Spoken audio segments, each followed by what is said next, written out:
کان اور اپنے کندھے کے درمیان فاصلہ زیادہ رکھیں. جی ہاں, ریلیکس ہو. اگر آپ ایسے کر کے بیٹھیں گے لگے گا ڈرے ڈرے ہیں, سہمے ہیں, انٹرویو دینے جا رہے ہیں, اپنے سے کسی بڑے زیادہ عہدیدار, کسی دولت مند, کسی سوشل سیٹنگز میں ہیں تو آپ کو خود اعتمادی دکھانی ہے. اس کے لیے ریلیکس ہو کے بیٹھیں.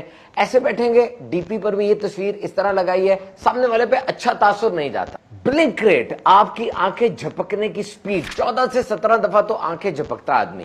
اگر فوکسڈ ہے, جیسے کاروباری آدمی ڈیل کر رہا ہے, بچہ موبائل دیکھ رہا ہے, مجرم کی نظر شکار پر ہے, تو وہ بالکل آنکھیں جھپکنا کم سے کم کر کے 0 کر دے گا. اور اگر ڈرا ہے, سہما ہے, جھوٹ بول رہا ہے, تو آنکھوں کی سپیڈ جھپکنا زیادہ تیز ہو جائے گی. اور یہ شفٹ اتنی ریلائبل ہے کہ پتہ بھی نہیں چلتا, خود بخود نیچرل ایسے ہوتا ہے. پام جیسچر, یہ اس طرح اکثر سیاستدان بھی ایسے کرتے ہیں. اس کا مطلب کیا؟ نان تھریٹننگ, میری طرف سے آپ کو کوئی خطرہ نہیں, میں بالکل ٹھیک ہوں.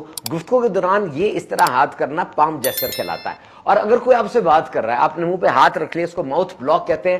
باڈی لینگویج میں مطلب یہ ہے کہ آپ سمجھ رہے ہیں سامنے والا جھوٹ بول رہا ہے یا آپ کو بولنے کا موقع نہیں مل رہا. یوں بیٹھیں گے ٹھیک رہے گا. کراس یور آرمز, آرم یہ ریزسٹنس ہے کہ مجھے تمہاری موجودگی میں مزہ نہیں آ رہا اور میں اپنے آپ کو ڈسکمفرٹ فیل کر رہا ہوں, تو اس طرح انسان آرم کراس کر لیتا ہے. بہرحال یہ باڈی لینگویجز کے سائنز ہیں, ضروری نہیں کہ اس کا یہی مطلب ہو, بلکہ یہ ایک جنرل بات ہے. ہو سکتا ہے اس کی عادت ایسی ہو کہ وہ اسی طرح بات کو سنتا ہے. اسی طرح کوئی آدمی ناک کو کھجاتا ہے گفتگو دوران, ایچنگ کرتا ہے, اسکریچ کرتا ہے, باڈی لینگویج کے مطابق وہ نروس ہے, آپ سے کوئی بات چھپا رہا ہے, اور ظاہری بات ہے ہو سکتا ہے واقعی اس کی ناک پہ خارش ہو رہی ہو. اگر کوئی آدمی آپ سے بدتمیزی کرتا ہے, خاموش ہو کے صرف اس کو دیکھیں جبکہ وہ آپ کا کوئی قریبی ہے. اگر ایگریشن ہے, لڑائی ہو رہی ہے, تب ایسا کام نہ کیجیے. سوال کرنے کے بعد خاموش ہو جائیں. انسان گیپ کو فل کرتا ہے, خاموش رہنا نہیں چاہتا. اگر آپ خاموش ہو جائیں گے, دوسرا بولے گا, اس کے اندر کیا ہے, وہ کیا چاہتا ہے, سب کچھ آپ کے سامنے آ جائے گا.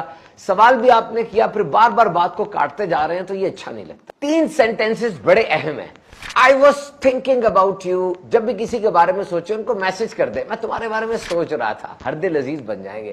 Number 2, you are always so, کہ تم اتنے زیادہ فنی ہو, تم اتنے زیادہ موٹیویٹنگ ہو, تمہارے ساتھ میں اتنا خوش ہوتا ہوں. لیبل لگائیں کسی کی ذات پر, ہر دل عزیز بن جائیں. Number 3, when we met last time you have mentioned, جب ہم آخر دفعہ ملے تھے تم نے یہ بات کہی تھی, اسے لگے گا یہ میری باتوں غور سے سنتا ہے. جب بھی اپنا تعارف کروائیں, یہ انداز ٹھیک نہیں ہے, میرا نام زید ہے, میں یہ کرتا ہوں, بلکہ نمبر 1 اسمائل, ایک انرجی نکلے گی, پورے کمرے میں چھا جائے گی.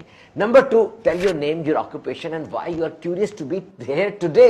اپنا نام بتائیں, کام کیا کرتے ہیں, اور آپ یہاں پر آج کیا کرنے آئے ہیں, کیا خوشی آپ کو یہاں آنے کی, ماضی میں آپ کیا تھے, آج آپ کیا ہیں, مستقبل میں آپ کے ارادے کیا ہیں. میرا نام زید ہے, میں نے الیکٹریکل انجینئرنگ کی ہے, اور آج ہم سب مل کر یہاں پر انرجی سولوشنز بنائیں گے. تو یہ